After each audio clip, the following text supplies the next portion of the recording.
오늘 하나님께서 우리에게 주시는 말씀은 에베소서 5장 15절에서 20절까지 말씀입니다. 에베소서 5장 15절에서 20절까지 말씀입니다. 제가 봉독해 드리도록 하겠습니다.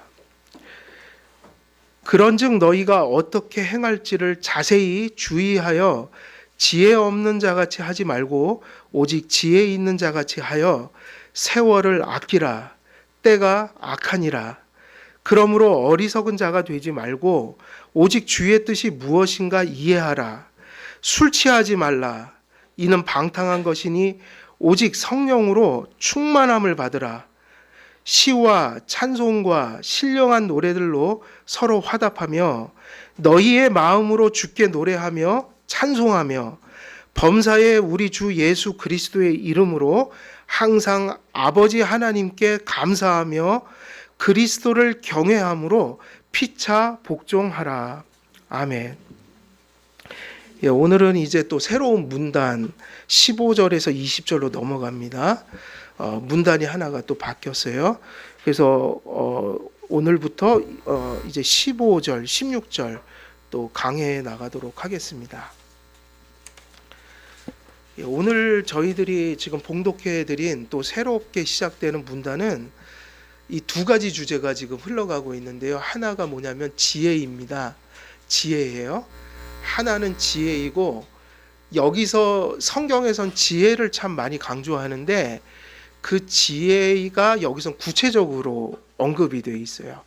그러니까는 이 구절의 주제는 지혜를 전하고 있는데 그 지혜의 주제가 뭐일까요? 지금 저희가 봉독할 때 잘 읽으셨다면 금방 보이죠? 뭐가 지혜라고 했을까요? 세월을 아끼라는 거예요. 되게 중요한 주제입니다. 무슨 얘기죠? 지혜를 가져야 한다. 근데 지혜는 뭐가 지혜인 거죠? 세월을 아끼는 게 지혜예요. 그런데 세월을 아껴야 될 이유까지 다 나와 있어요. 세월을 아껴야 되는 이유가 뭘까요? 악해서 그래요. 때가. 그러니까 이것이 세월 아끼라는 것도 실제로 이 구절도 지금 어디서 연결되는 걸까요? 책망하라 그 구절 때문에 나온 구절이에요. 그러니까 우리가 세상에 죄를 드러내고 우리가 세상 속에 복음을 전하고 이러한 지상 명령이 앞에 이제 강조되어 있다면 지금 이 구절도 거기서 끊어진 게 아니라 연결되고 있는 거예요. 연결되는 구절들이에요. 그러니까 지금 계속 그 얘기하고 있는 거예요. 너희들이 세상에서 이 소명을 감당해야 되는데 무슨 소명이요? 책망하라. 그런데 그 책망하라고 할 때 그 책망을 하려면 이게 돼야지 그런 삶을 살 수 있다. 그럼 뭐를 가져야 된다고 그러는 걸까요? 무엇을 가져야 돼요? 지혜. 근데 그 지혜는 이 문단에서는 뭐가 주로 나오는 거죠? 세월을 아끼라. 근데 왜 아껴야 되냐면 이건 아껴도 되고 안 아껴도 되고 이렇게 생각 없이 살면 안 되고 반드시 아껴야 한다. 이유가 뭐죠? 세월이 악하기 때문이에요. 그러니까 이것이 특별한 사람들에게 주시는 말씀이 아니라 누구에게 주시는 말씀일까요? 성도들에게, 교회에게. 근데 여기서 이 세월 아끼라는 건 물론 뒤에 집중적으로 설교하겠지만 여기서 세월 아끼라는 것도 꼭 뭐하고 똑같냐면 책망하라는 말이 세속적 의미로 해석하면 안 된다고 그랬죠? 세월을 아끼라도 어떻게 해석하면 안 될까요? 그렇게 하면 큰일 납니다. 제가 목사님들 설교 많이 들어봤는데 다 그렇게 하더라고요. 똑같이 세상에서 잘 살려면 어떡하죠? 그러면 아침에 일찍 일어나는 새가 하여간 그냥 무사히 넘어갈 데가 없어요. 저는 정말 부족해요. 조금 모자라요. 근데 그런 얘기 하는 게 아니다 이거예요. 그래서 우리가 그걸 좀 씻어내야 돼요. 세속적인 의미에서 그게 맞아요. 그리고 일반은총적인 의미에서는 그렇게 살아야 돼요. 근데 성경은 언제나 세상의 한계에 머물러서 얘기하지 않는다는 거. 그래서 세상의 지혜와 세상의 철학과 그런 것으로 가득 찬 사람도 성경을 이해 못하는 거예요. 성경은 거듭나야지 이해할 수 있어요. 왜냐하면 하나님은 다른 얘기를 하고 있기 때문에. 그래서 우리가 이 세월을 아끼라고 할 때 이 세월을 아낀다는 말을 한국 사람들은 오해할 여지가 너무 많아요. 자의적으로 해석한다. 빨리빨리. 뭐든지 그냥 한시도 쉬지 못하고 살아가는 그 기질이 있죠. 쉬면 불안한 거예요. 대부분이 일 중독에 빠져 살아요. 그래갖고 뭐든지 빨리빨리 효율적으로 뭔가를 얻어내고 돈을 많이 벌고 이러면 그게 세월을 아낀다는데 성경은 그 말하고 아무 상관없는 얘기를 합니다. 그거는 이제 밖에서 살아갈 때 그렇게 하시고, 근데 그런 삶이 위험할 수 있다는 거예요. 왜냐하면 바쁘고 빠르고 몰입하고 집착할 때 그게 어떤 목적이 분명해야지 그게 건강해지는 건데 그게 없어요. 그러면 뭐하고 갔냐면 브레이크가 망가진 자동차가 막 달리고 있는 거예요. 그래서 새마을 운동이 좀 위험한 거예요. 그때는 우리가 너무 못 살아서 그래서 잘 살아보세요 해서 그래도 그게 또 공을 우리가 부정할 수는 없어도 거기서 나온 폐해도 있는 거예요. 언제부턴간 사람들이 목적 의식을 다 잃어버렸어요. 그냥 잘 살면 된다는 생각을 하게 된 거예요. 그게 아니라 무엇을 위해서 잘 살아야 돼? 이거는 크리스찬들이 가져야 될 생각이란 말이에요. 무엇을 위해서 우리가 이렇게 일하고. 근데 사회적으로 봐도 끊임없이 바쁘고 어떤 효율을 성취하고 이러다 보니까 가치를 따지지 않은 거예요. 그래서 아무리 바빠도 가정을 지키고 또 그것도 어떤 목적을 위해서 일하는 거고 그것보다 또 더 중요한 가치가 있을 때 브레이크를 밟을 줄도 알고 이래야 되는데 한국 사회는 그냥 브레이크 없는 자동차처럼 그냥 거저 막 달려온 거예요. 그래서 가장 큰 폐해가 뭘까요? 그거로 지금 이 시대가 신음하고 있는 게 뭘까요? 가정이 붕괴됐다고요. 가정이요. 아이들이 망가진 거예요. 그 세대가. 솔직히 저는 삼성 막 이런 데 보면 이건희 같은 사람이 나오긴 힘들어요. 그때는 그래도 인간이 있었다고, 인간이라는 게. 그래서 그 사람들 속에 어떤 지혜라는 게 좀 많았는데 지금 보면 거의 3세대들이 많이 말썽 피우고 다니죠. 마약하고 뭐 못된 짓 하고 그래갖고 영화 보면 거의 재벌 3세들이 다 망가져 있잖아요. 근데 그게 그 3세들을 탓할 게 아니라고요. 이미 교육이 그렇게 돼버린 거예요. 바뀌어버린 거예요. 그래서 어떤 가치를 잃어버린 거라고요. 그래서 우리나라가 지금 더 힘들어요. 외국에는 그래도 설문조사를 하면 우리가 지금 살아가면서 제일 중요한 가치 뭐라고 물으면 우리가 얘기하는 그렇게 서양 사람들 많이 비판하는데 현대문화 서양 사람들은 그래도 거의 다 대부분 그렇게 쓴대요. 그런 성공하고 이런 것보다 가정이 중요하죠. 그렇게 쓴대요. 지난번에 제가 신문을 봤는데 그래도 아직 유럽에서는 그 어떤 물질적 가치보다 가정이 그래도 중요하다는 게 남아있대요. 실제로 설문조사하니까 되게 퍼센티가 높았어요. 근데 우리나라는 아닙니다. 우리나라는 설문조사하면 오로지 그 돈이에요. 지금 성공 이런 거. 그래서 젊은 사람들이 지금 많이 시리에 빠져 있잖아요. 그렇다고 해서 지금 절대 빈곤 시대도 아니거든요. 근데 더 불행감은 더 많이 느껴요. 왜냐하면 그들이 행복할 만한 어떤 가치를 많이 잃어버린 거예요. 그래서 좀 힘든 세월을 살고 있어요. 그래서 지금 우리가 이제 좀 제정신을 차려야 돼요. 왜 그렇게 바삐바삐 살아가고 무엇을 위해서 그렇게 살아가느냐. 인생 정말 후딱 갑니다.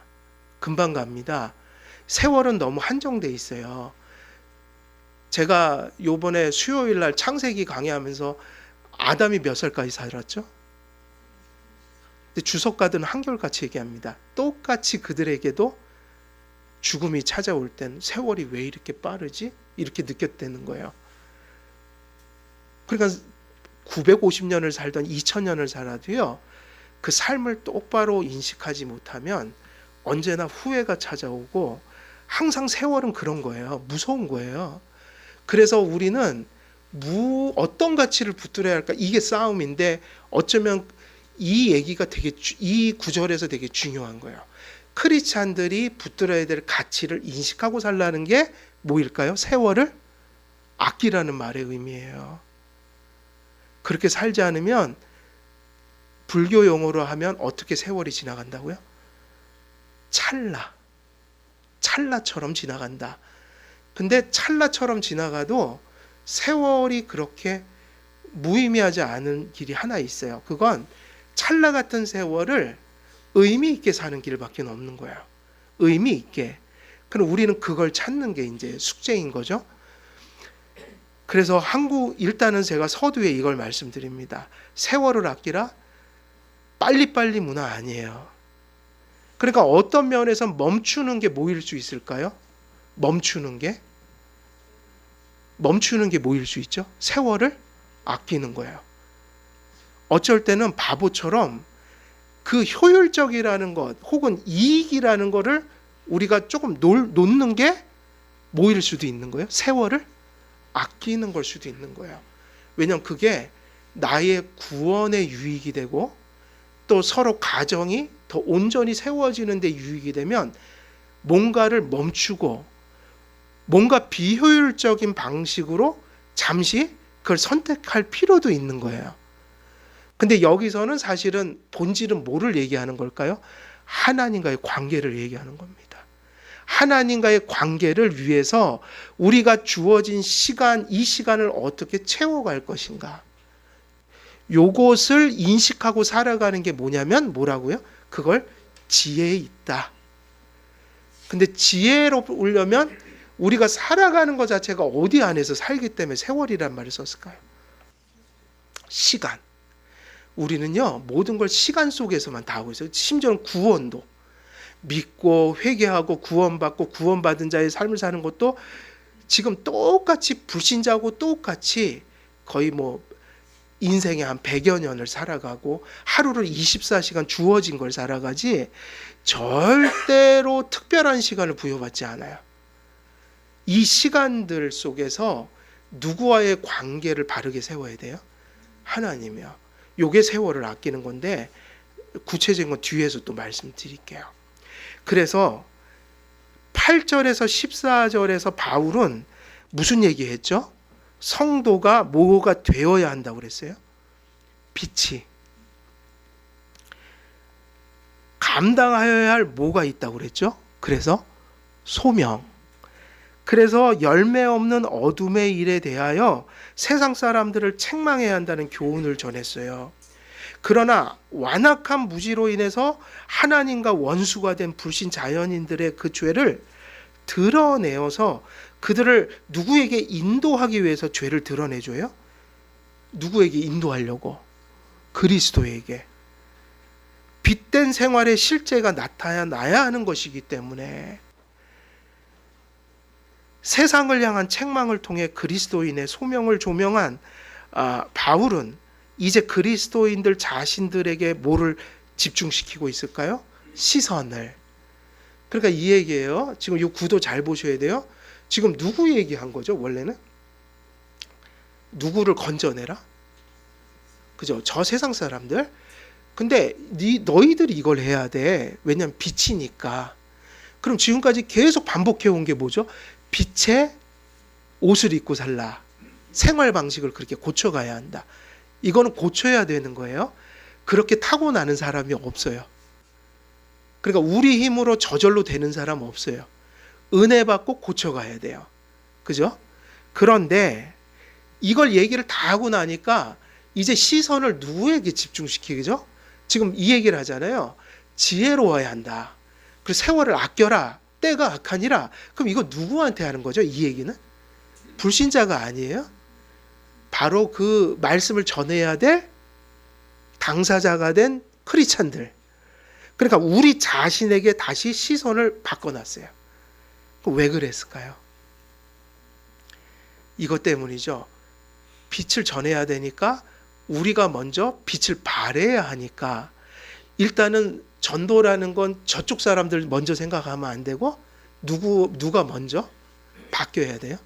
우리 자신이. 그러니까 이제 이 소명이라는 건 자꾸 우리가 이러잖아요. 나가자 막 이러잖아요. 또 한국 사람 냄비 뚜껑이잖아요. 냄비 근성 막 뛰쳐나가죠.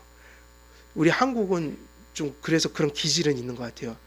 위기에 강하긴 해요.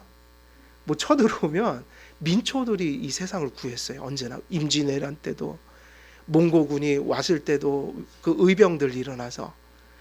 근데 그게 장점이긴 한데 좀 조심할 게 있는데 이게 잘 돼야 돼요. 와 나가자 했는데 어디로 갈지 모르고 나간 거예요. 그거 듣고 가야 될 거 아니에요. 나갑시다. 우리 뛰쳐가야겠는데 그냥 한참 뛰다 보니까 목사님이 어디 가라는 말씀을 안 하시고 말이야. 목사님 또 잊어버리셨나 봐. 그러는데 저는 그럴 확률이 높아 조심하셔야 돼요. 아니 목적지도 얘기를 안 하고 뛰쳐나가라고 하면 큰일 나잖아요. 한국 사람이 목적의식만 분명해지면 무서운 사람들이에요. 근데 이건 위험해져요. 목적의식 없이 뛰쳐나가면요 세상이 더 혼란스러워져요. 그래서 저는 그 생각도 해요. 우리 한국교회는 하나님께서 참 급하게 성장을 시키셨어요. 근데 아쉬운 게 하나 있는 게 그건 하나님도 좀 슬퍼하실 것 같아요. 자 그렇게 막 익스플로어에다가 뭐 부흥 막 해갖고 엄청나게 기독교인이 많아졌는데 꼭 지금 똑같은 일이 벌어진 거예요.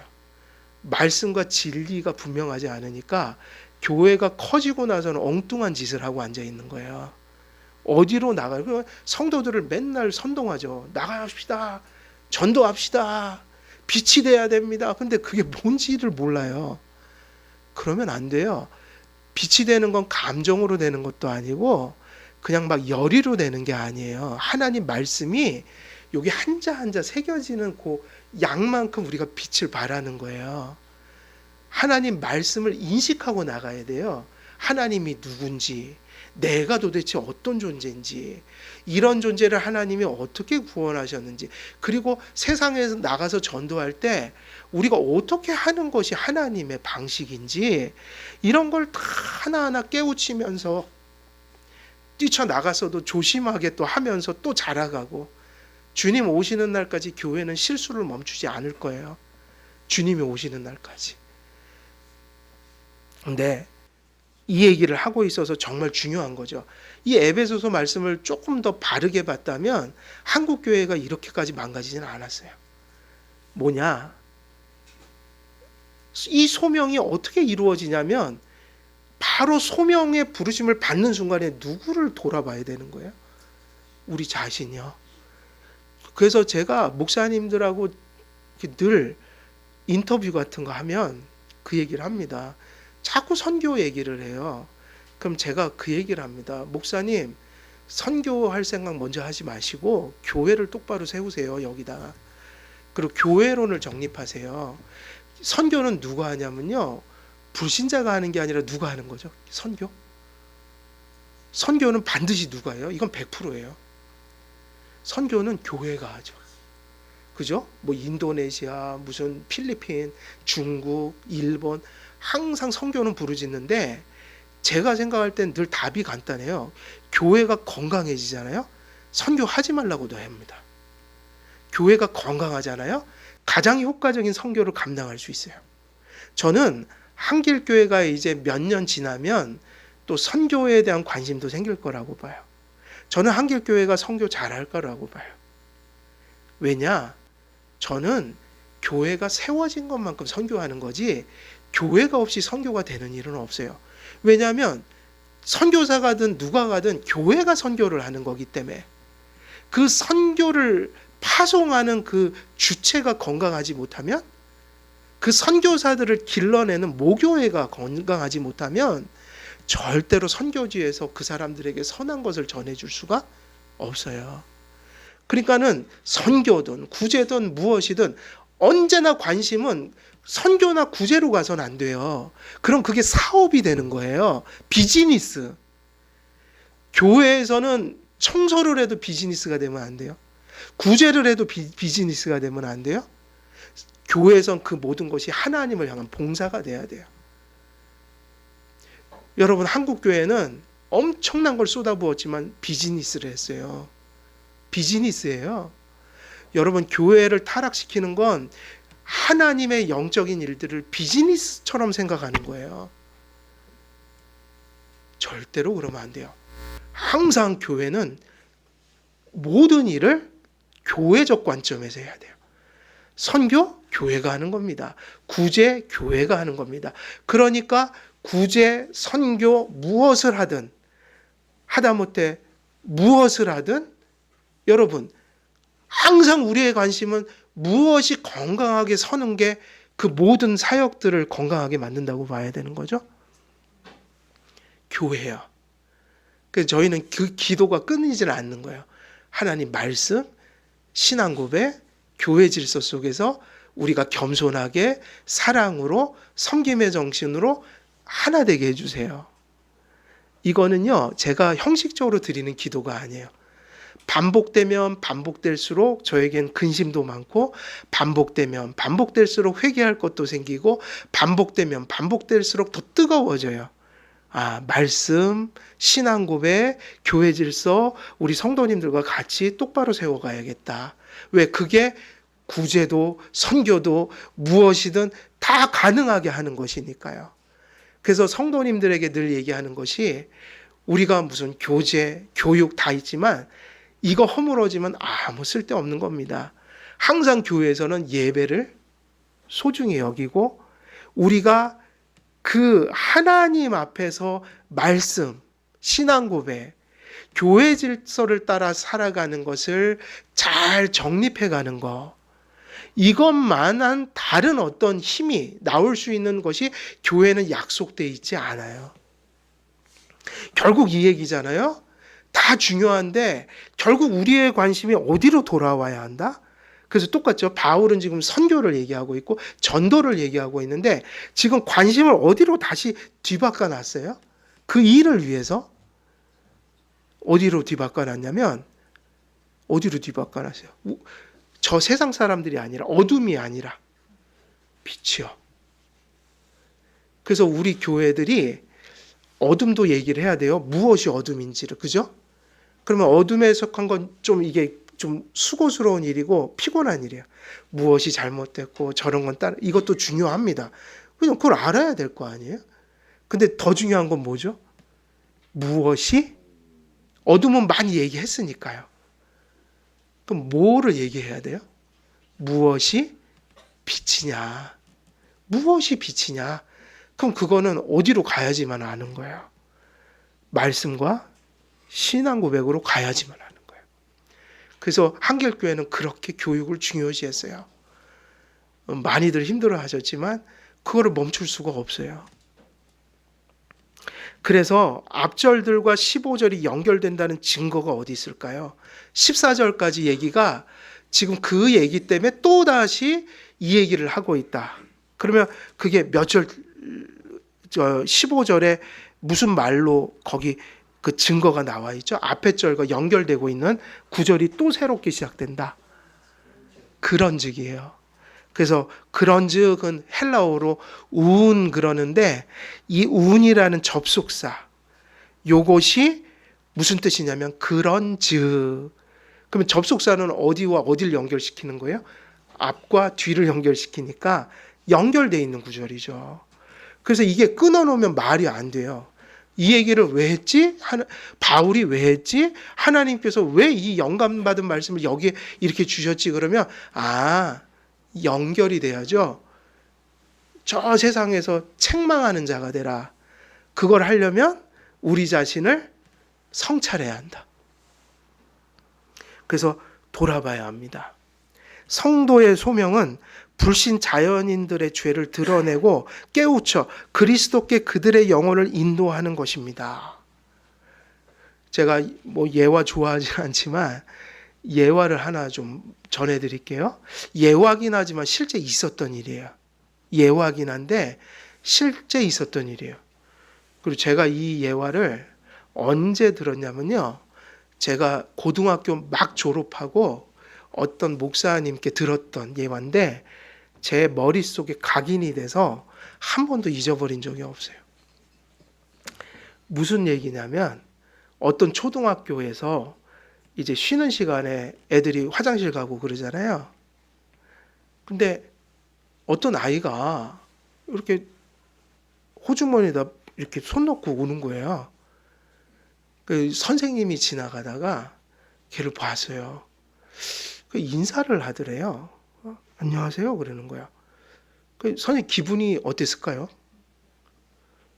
이 손을 이렇게 가끔 설교 보면 목사님들이 이렇게 손 놓고 하시는데 저는 감히는 안 넣습니다. 근데 이렇게 넣고 설교를 하니 아니 설교를 했다 지나가니까 너 일로 와봐 그러셨대요. 그럼 어떻게 했을까요 선생님이? 너 다시 한번 인사해봐라. 그 손을 또 끼고 또 이러더래요. 요놈 봐라. 너 한 번 더 해봐. 그 또 끼고 한 거야.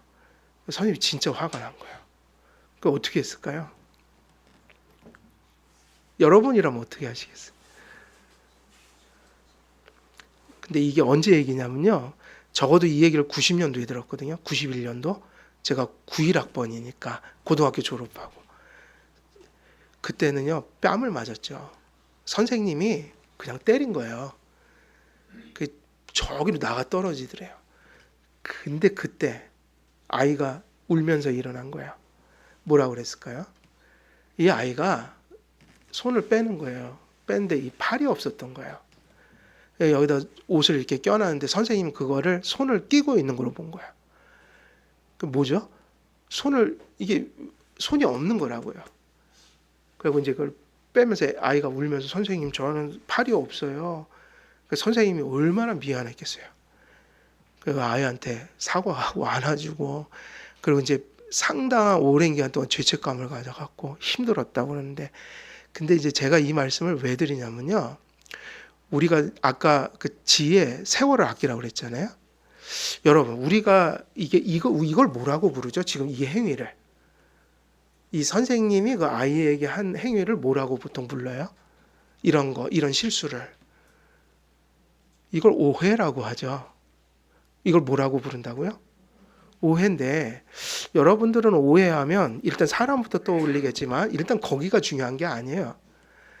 우리는 근본적으로 누구를 오해할까요? 잘. 우리가 왜 신앙생활이 힘든 것 같아요? 왜 자꾸 살면서 잘못된 선택을 할까요? 누구를 오해하기 때문이죠? 하나님이요. 우리가 성경책을 왜 그렇게 힘들게 막 배우죠? 사실은 하나님을 오해하지 않기 위해서예요. 힘든 일 좀 있다. 우리 하나님 오해해요, 안 해요? 오해한다고요? 하나님은 요셉도 감옥에 넣었어요. 감옥에 넣었다니까요. 근데 왜 넣으셨어요? 미워해서 넣으셨어요? 쓰시려고 넣으셨어요? 근데 우리가 현실에서 어려우면 누가 그렇게 생각하냐고요. 다들 원망하죠. 원망한다고요.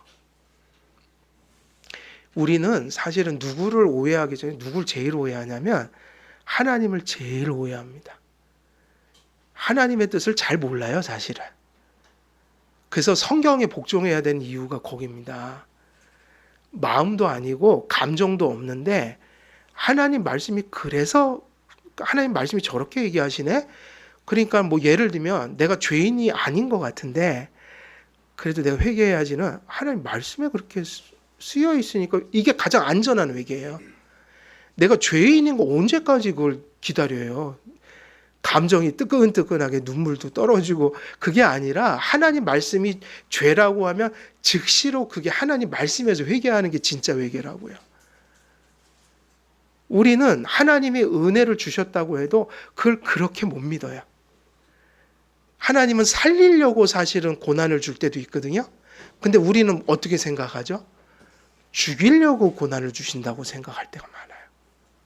이게 다 뭐라고요? 오해예요. 근데 하나님을 매일 오해해요, 우리가 하나님을 오해 안 하면요, 지금 이 정도로 살진 않아요. 어느 정도 살 것 같아요? 아이고, 집에 불 났네. 아이고, 신나라. 그래도 신난다. 이러고 사는 게 정상이거든요, 원래. 누가 함께 해주신 걸 아니까요. 그리고 또 누가 은혜를 또 주실 걸 아니까요. 근데 인간이 그렇게 돼요, 안 돼요? 안 된다니까요. 제가 밴드에도 써놨죠. 원래 사람은 염려를 안 할 수 없는 존재예요. 누구나 염려를 하고 살아요. 그러니까 염려를 안 하면 인간이 아닌 거죠. 그것도 지금 우리는 인간이니까 염려하니까 그것도 인간의 한 부분이에요. 근데 어떻게 하지 말라는 거죠? 염려는 하되 염려를 극복하고 살아야 되는 거죠. 함몰돼서 살면 그때부터 신앙이 흔들리니까요. 그리고 내 형편이 이런데 뭘 감사하고 삽니까? 이것도 잘못된 거예요. 감사하고 살아야 합니다. 왜냐하면 하나님 말씀을 보면 여러분은 은혜를 받은 자들이지 은혜를 안 받은 자들이 아니에요. 그래서 원래는 아무리 어려워도 감사하고 살아야 돼요. 근데 뭐에 의존해서 감사하기 때문에 감사가 안 되는 거예요? 하나님 말씀을 믿는 게 아니라 내 환경과 감정에 의지하고 있기 때문에. 그러니까 그게 신앙생활은 힘들지만 그래도 신앙생활은 그런 거예요. 말씀을 믿는 게 신앙생활이에요. 그래서 누구를 오해하면 안 돼요? 하나님이요. 그리고 또 누굴 오해 많이 할까요? 누구? 부모님을 오해 많이 하죠. 우리 아버님 지금 이제 연세가 이제 그죠? 정말 이제 연로하셨어요. 요즘에 또 계속 병원 모시고 다니는데 많이 좀 이제는 많이 연로해지셨어요, 진짜.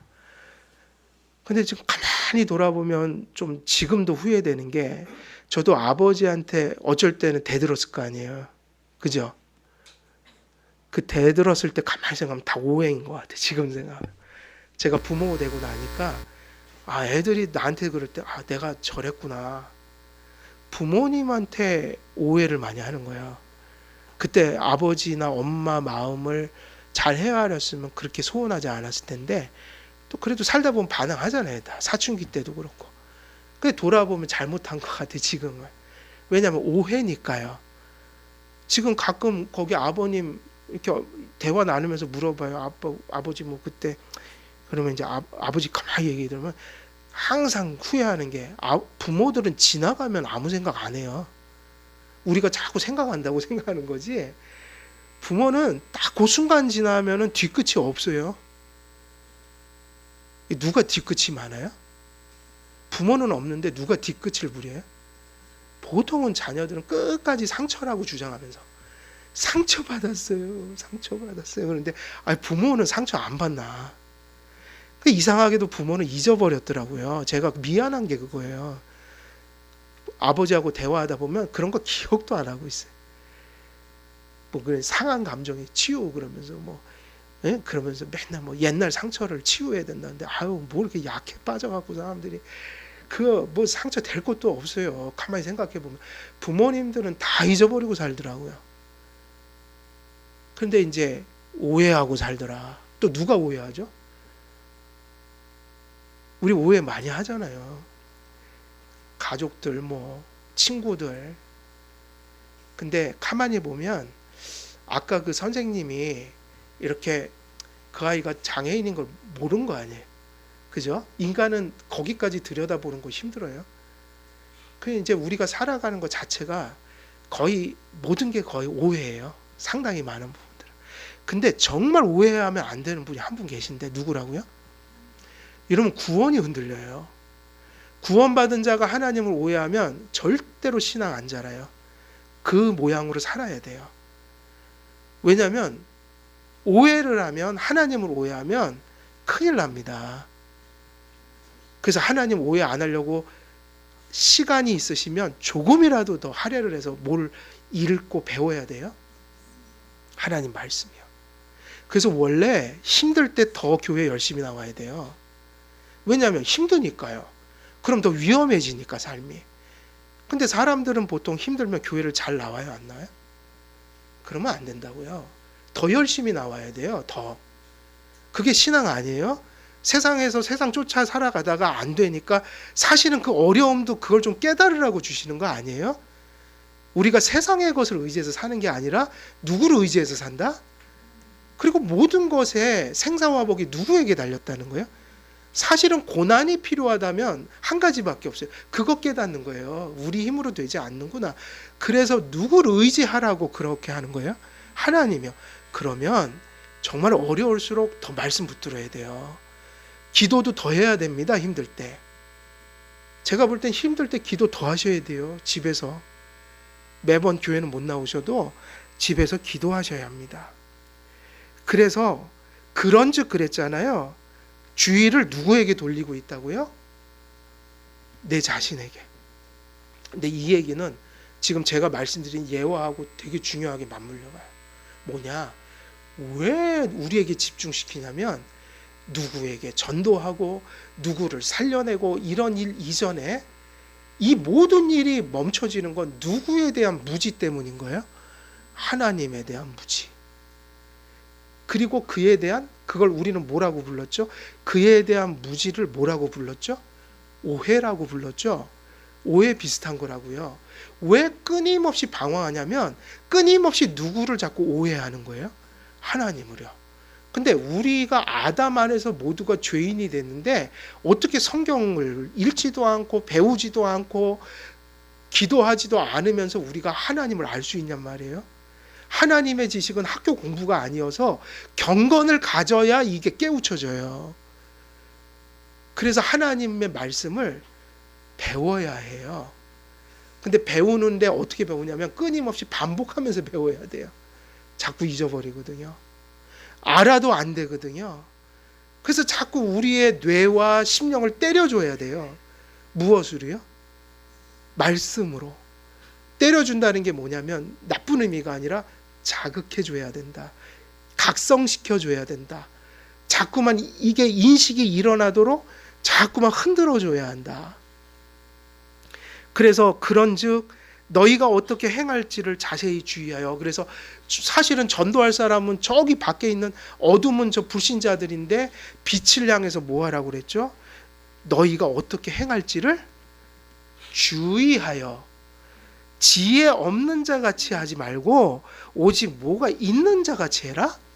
있는 자 같이. 그러니까 결국은 누구에게로 포커스가 돌아왔냐면 우리 자신에게인 거예요. 아까 그 얘기 똑같은 얘기예요. 하나님을 알아야 한다는 거예요.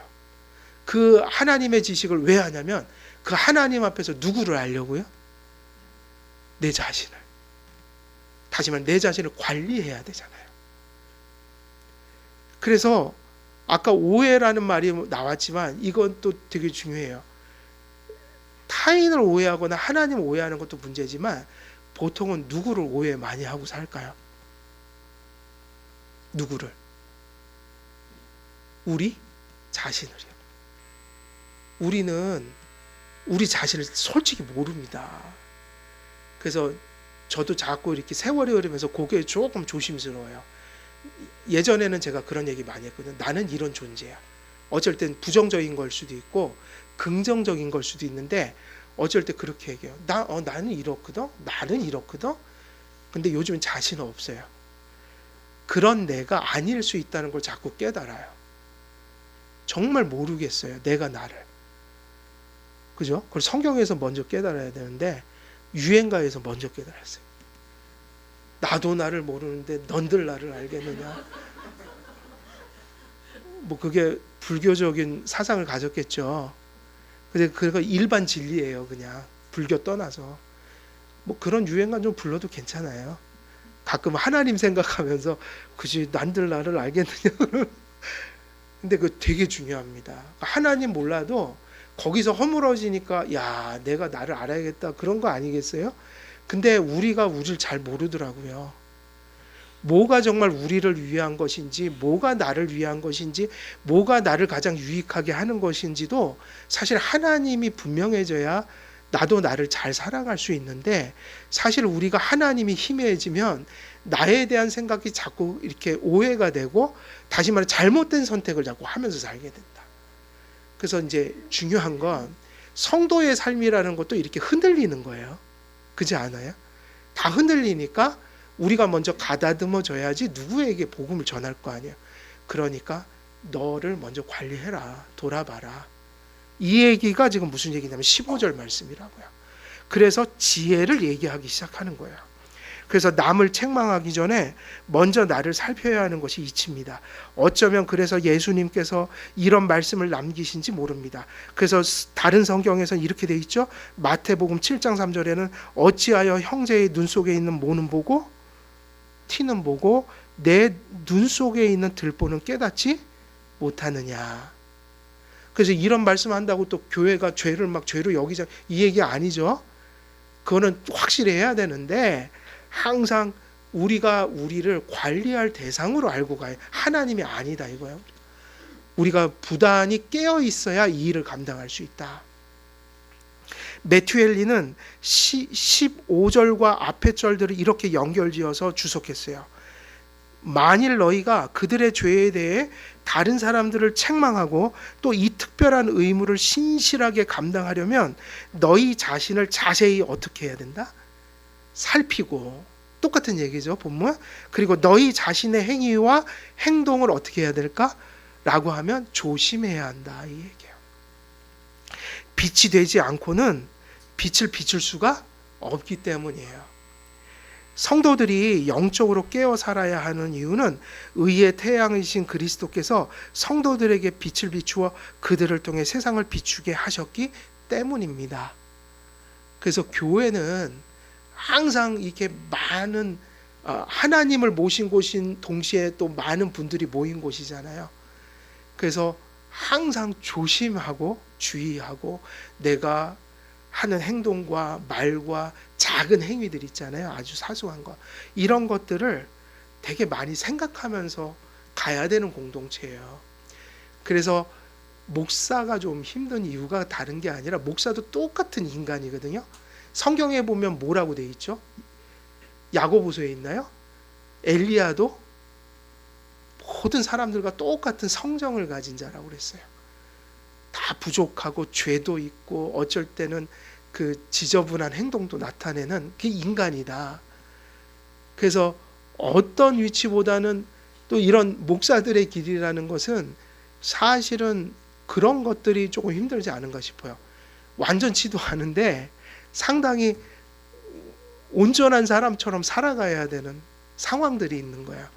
솔직히 그거는 되게 괴로운 일이에요. 예, 그렇지만 그것이 어떤 하나님과 유익을 위해서 하는 게 유익하기 때문에 그게 결국은 목사들을 위한 길이기도 하지만 그 목사는 그렇게 사는 게 정상적인 것 같지만 아무리 그렇게 살아도 얼마나 실수가 많겠어요.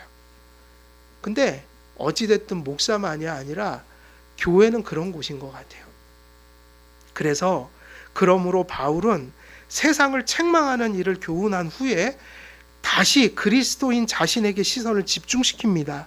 그리스도인들이 깨어 예배하고 생활할 때 그들로부터 빛이 비추입니다.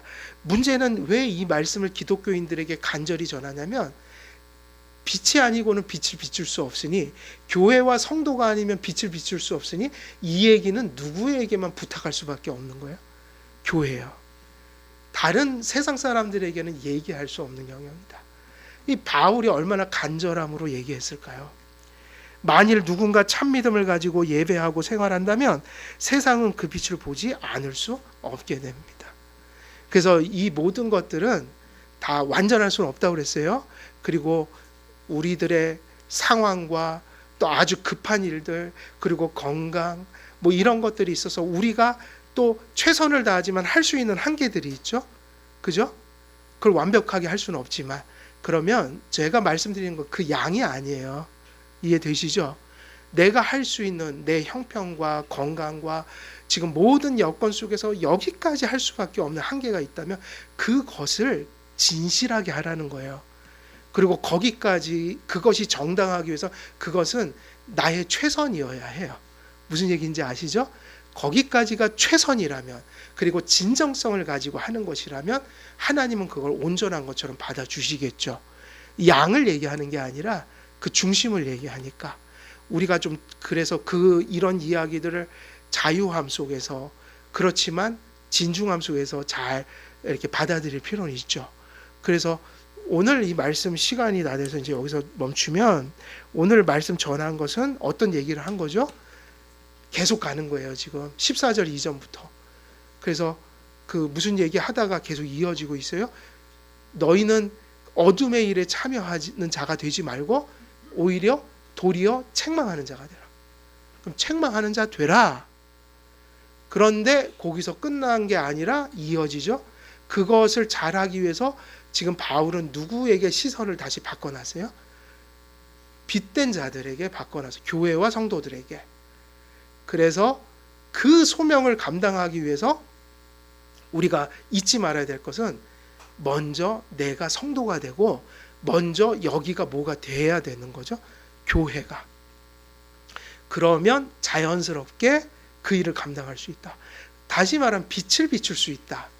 그래서 사도 바울은 이제 우리가 먼저 신앙으로 하나님을 향한 바른 경건으로 우리를 관리해야 한다. 이 얘기를 함으로 이제 이 말씀을 이어갈 텐데, 지혜라는 말을 쓴 것은 결국 누구를 아는 지식이 있어야 되죠. 그걸 예화를 든 거죠. 하나님을 오해하면 안 된다는 거예요. 빛이 될 수가 없어요. 그래서 하나님을 말씀 그대로 깨닫고 하나님을 그렇게 바라보고 의지하고 붙들 때 교회는 어떤 무엇인가를 감당할 수 있는, 소명을 감당할 수 있는 힘을 얻게 된다. 그리고 우리 개인도 개인적으로 또 이렇게 그리스도인의 빛을 발할 수 있는 존재가 된다. 여기까지 오늘 말씀을 전해드린 겁니다. 우리 한길교회 모든 성도님들도 이처럼 우리 자신 안에 빛을 잘 간직하고 또 우리 안에 먼저 빛이 충만해서 그 세상에 나가 죽어가는 불쌍한 사람들 또 주님께 인도할 수 있는 그런 많은 소명 감당하는 여러분 되시기를 우리 주 예수 그리스도의 이름으로 간절히 축원드립니다. 기도하겠습니다. 살아계신 하나님 아버지, 주님께서 우리들에게 참 큰 소명을 주셨고 거룩하고 감사한 일들을 베푸셨습니다. 그러나 이 모든 일들 잘 감당하기 위해서 또 우리 자신이 먼저 성도의 삶을 살아야겠고 또 아버지 하나님 앞에 또 온전한 교회, 또 강건한 교회로 세워져야겠습니다. 먼저 이 일들이 잘 세워질 수 있도록 하나님께서 역사해 주시고 또 주님께서 주신 그 큰 은혜로 저 세상 속에 빛의 소금의 역할을 잘 감당할 수 있도록 우리 한길교회 모든 성도님들 꼭 붙들어 주시고 하나 되게 하여 주옵소서. 감사드리오며 우리 주 예수 그리스도의 이름으로 기도드리옵나이다. 아멘.